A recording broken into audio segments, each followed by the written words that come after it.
babalik ako sa unang experience ko with Jair. I was very eager kasi in-invite ako nila dito. And nagtatanong kami nila, Kuya Tonet. So, inisip ko, ano kaya yung experience of being a Jair?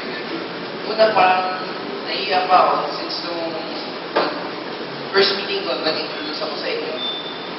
And parang hindi ko pa sila kilala. And I'm glad na through Jair, it has helped me mold into a person I am right now. Kasi parang sila yung, kayo yung mga tao na who's been with me. Even more than my own classmates. Imagine na minsan every morning nandun ako sa inyo, I hang out. It's very thankful for me. I'm happy na I found you guys. And para sa inyo, mga new members,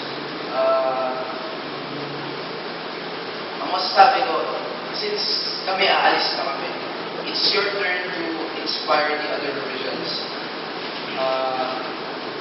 Well, may 2 years pa kayo, nandiyan pa yung 3rd year, pero use yung upcoming school year nyo to learn yung mga tutunan namin during our time.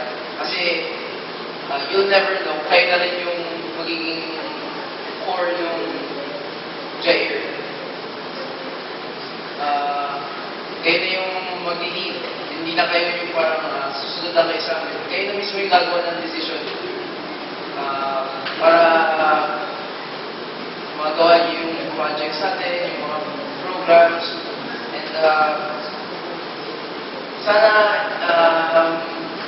through Jair, mas lalo pa kayong maging close-knit.